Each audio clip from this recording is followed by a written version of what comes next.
ሕወሓት ይኹን ሰራዊት TDF ናይ ምውጋዕ ዓቕሚ ያብሎምን ክብል ጀነራል ሳሞራ ዮኑስ ገሊጹ።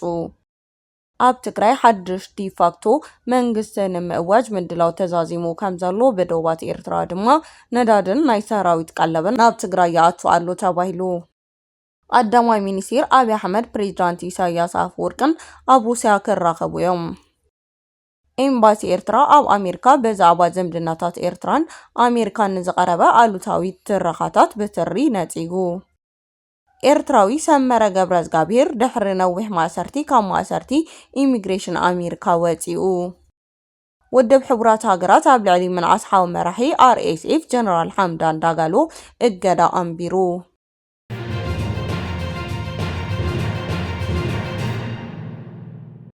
ሰላም ጠና ያበለይ ተኸታተልቲ ትግርኛ ዜና ነሳስ ዝናዮም ዜናታት በቀንድ ነጥብታት ፈሊምናዩ ኣለና ንሰናይ መከታተልኩም ብኽብሪ ብምዕዳም ናብ ዝርዝሮም ክነስግረኩም።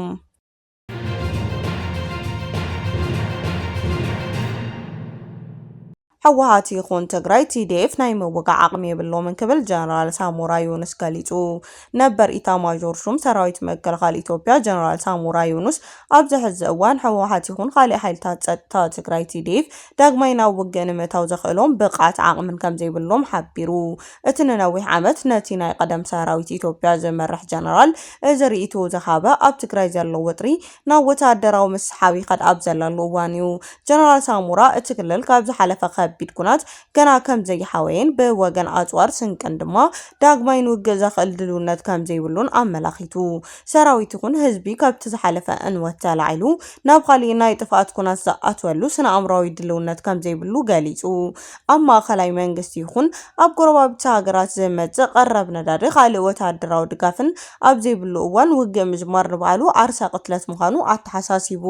እዚ ካብ ጀነራል ሳሞራ ዝወፀ ርእይቶ ኣብ መንጎ እቲ ብጀነራል ታደሰ ወረደ ዝምራሕ ጊዜያዊ ምምሕዳር መርሕነት ሕወሓት ዘሎ ምስሓብ ሰማይ ኣብ ዝዓረገሉ እዋን ዝመፀ ኮይኑ ንመርሕነት ሕወሓት ምፍርራሕ ውግእ ይኣኽለኩም ዝብል መልእኽቲ ዘለዎ እዩ።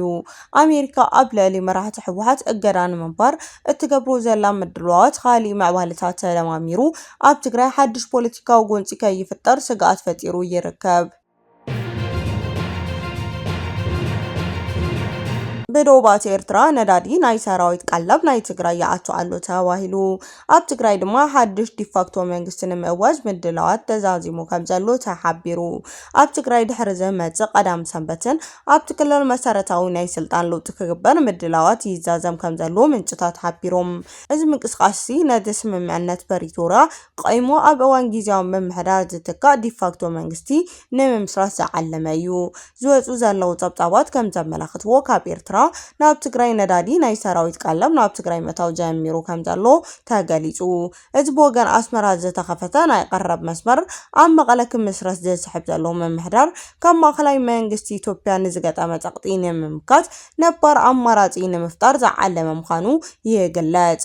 ኣብዚ ሕዚ እዋን ብወገን ኤርትራ ዝተፈላለዩ ናይ ሸቐጣት ኣቑሑት ምእታው ከም ዝተጀመረ ሸቐጣት ብመስመር ኣስመራ ኣቢልና ክነእቲ ኢና ዝብል ጽኑዕ እምነት ኣብ ኣመራርሓ ሕወሓት ከም ዘሎ ተፈሊጡሎ።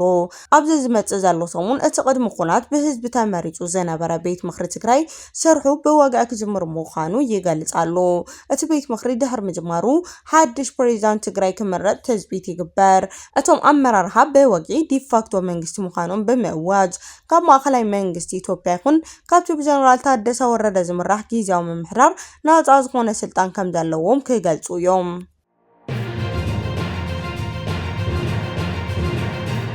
ቀዳማይ ሚኒስትር አብይ አሕመድ ፕሬዝዳንት ኢሳያስ አፈወርቂን ሩሲያ ክራኸቡ እዮም።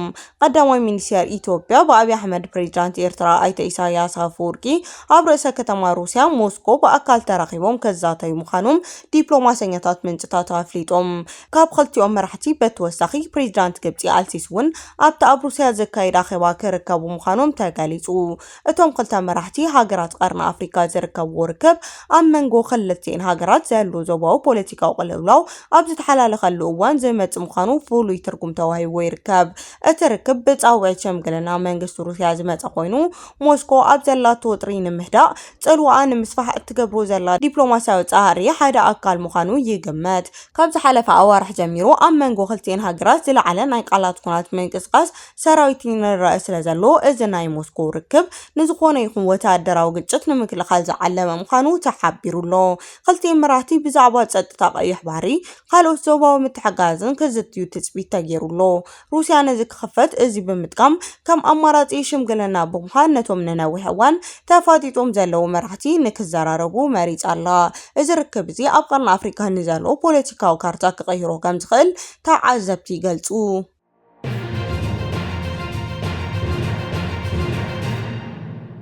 ኤምባሲ ኤርትራ ኣብ ኣሜሪካ ብዛዕባ ዝምድናታት ኤርትራን ኣሜሪካን ንዝቐረበ ኣሉታዊ ትረኻታት ብትሪ ነጺጉ። ኣብ ኣሜሪካ ዝርከብ ኤምባሲ ኤርትራ ኣብ መንጎ ኤርትራውያንን ሕቡራት መንግስታት ኣሜሪካን ዝህሉ ናይ ዝምድናታት ምምሕያሽ ብዝምልከት ኣብ ዝተፈላለዩ ማዕከናት ዜና ማሕበራዊ መራኸብትን ንዝዝርጋሕ ዘሎ ኣሉታዊ ትረኻታት ጉጉይ ትርጉም ዝነጸገ ወግዓዊ ጋዜጣ መግለጺ ኣውፂኡ። እቲ ኤምባሲ ብፍላይ እቲ ጋዜጣ ዊል ስትሪት ጆርናል ዘውፅኦ ዓንቀጽ ገለ ተንተንቲና ባህልቲ ዝነስሕዎ ዘለዉ ሓበሬታ ብምጥቃስ እቶም ኣካላት ነቲ ክምረጽ ዝኽእል ኣወንታዊ ዲፕሎማሲያዊ ምቅርራብን ምትዕናቓፍን ይሰርሑ ከም ዘለዉ ኣጸንቂቑ። ን10 ዓመታት ዝቐጸለ እገዳ ተነጽሎ ንርጋት ቀርኒ ኣፍሪካ ዘምጽኦ ኣወንታዊ ለውጢ ከምዘየለ ዝገልጽ እቲ ኤምባሲ ሕዚ እውን ኣብ ውሽጢ ኣሜሪካ እውን ናይ ምቅርራብ ዝዓለመ ፖሊሲ ምቕያር ኣገዳሲ ምዃኑ ዝኣምነሉ ዘሎ እዋን ምዃኑ ሓቢሩ። ፖሊሲ ኤርትራ ኣብ ሉዓላውነት ማዕርነት ኣብ ርግጸኝነት ነጻ ዝኾነ ሃገራዊ ዋንነት ዝመስረት ምዃኑ ብምግላጽ ዝምድናታት ክመሓየሽ እንከሎ ንኽልቲአን ወገናት ብረብሓ ንግድን ወፍርን ክኸውን ከም ዝኽእል ብዝግባእ ኣስሚሩሉሎ። ዝምድናታት መምሕያሹ ንዘይምርጋዕ ዕድል ክህብ ዝብል ወረታት መሰረት ከም ዘይብሉ ዝገለጸ እቲ መግለጺ ኤርትራ ንግዝኣታዊ ሓድነት ኣህጉር ሕግን እተኽብር ሃገር ምዃና ኣረጋጊጹ። እቲ ኣብ ልዕሊ ኤርትራ ተነቢሩ ዘሎ እገዳታት ምልዓሉ ኣሉታዊ ሳዕቤን ይህልዎ እዩ ዝብል ትረኻ ካብ ሓቂ ዝረሓቐ ንዝግበር ዘሎ ዲፕሎማስያዊ ስጉምቲ ንምትዕንቃፍ ዝተሓሰበ ምዃኑ ጠቂሱ። ኣብ መወዳእታ ኤርትራ ኣብ ክልተኣዊ ምክባር ማዕርነት ዝተመስረተ ዝምድናታት ንምምዕባል ድልውቲ ምዃና እቲ ኤምባሲ ገሊጹሎ።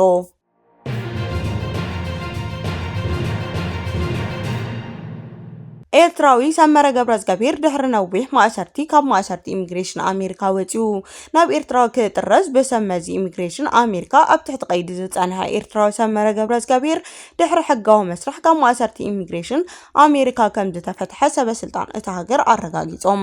እቲ ሰመረ ዝተባህለ ውልቀ ሰብ ካብ መዳጎኒ ማእከል ማብኩክ ነብራስካ ተፈቲሑ ብተቆጻጻሪ ኣኽበርቲ ኢሚግሬሽን ጉምሩክ እቲ ሃገር ናብ ኢጋን ሚኒስቶ ተመሊሱሎ።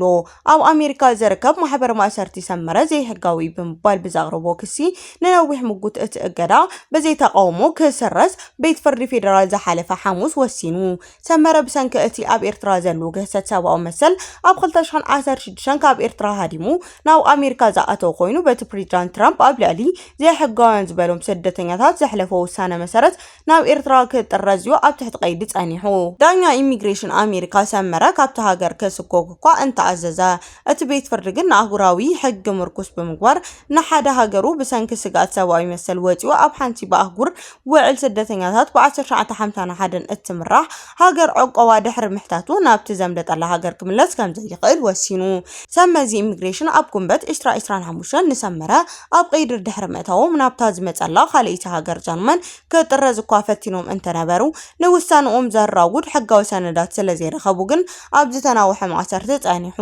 ዝሓለፈ ማእሰርቲ እቲ ቤት ፍርዲ ብዝሃቡ ትእዛዝ ድማ ንሃለዋቱ ዘቆጻጸር ጂፒኤስ ሞተር ተገይሩሉ ብቐጻሊ ናብ ሰመዚ ኢሚግሬሽን እንዳቀረበ ህላውኡ ንከረጋገጽ ብምእዛዝ ተፈቲሑሎ።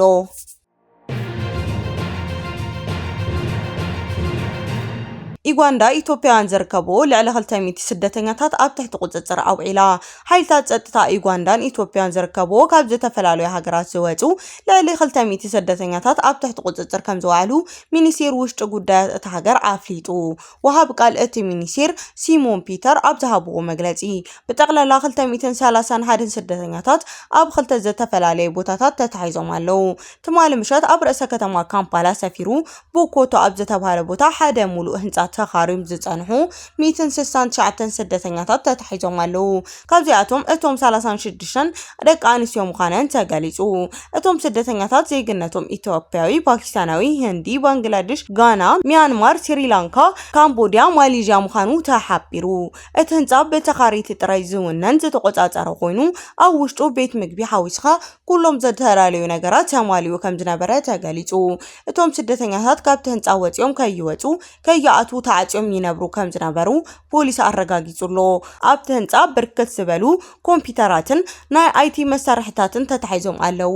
በተመሳሳሊ ዜና ዳይሬክተር ቁጥጥር ስደተኛ ዜጋ ዩጋንዳ ከም ዝገለጽዎ ኣብ ሰፈር አጁማኒ 62 ናይጀርያውያን ኣብ ሓደ ህንጻ ተዓጽዮም ተረኺቦም ተታሒዞም ኣለዉ።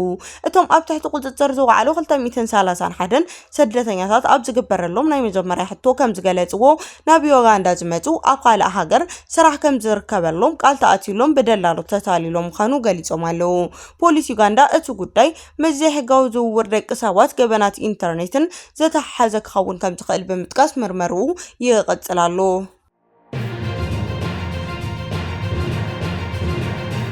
ውድብ ሕቡራት ሃገራት ኣብ ልዕሊ ምንኣስ ሓው መራሒ RSF እገዳ ኣንቢሩ። ቤት ምኽሪ ጸጥታ ውድብ ሕቡራት ሃገራት ኣብታ ብኹናት ሕድሕድ እትሕመስ ዘላ ሱዳን ተሓታቲን ጸጥታዊ ቅልውላው እዩ ንዝበሎ ውልቀ ሰብ ዒላማ ዝገበረ ሓድሽ እገዳ ኣንቢሩ።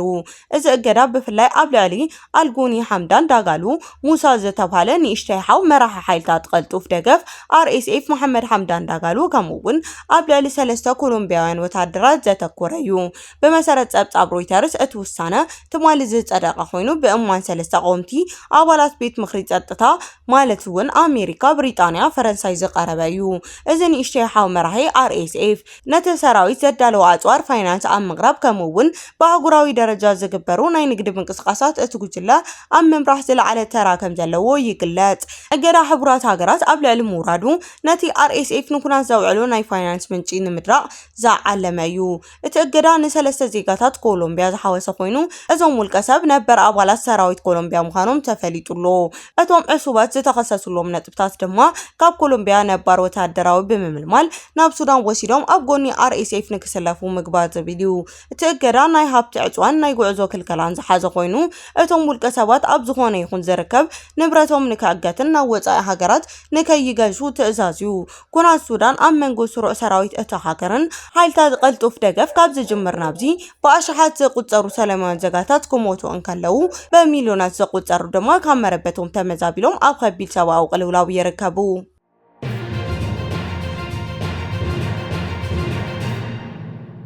ክቡራትን ፈትዋትን ተኸታተልቲ ዜናታትና ንሰዓት ዘዳለናዮም ሓድሽ ምዕባለታትን እዋናዊ ሓበሬታታትን ኣብ ዝዛዚምና ኣለና። ንምክትሳልኩም ነመስግን።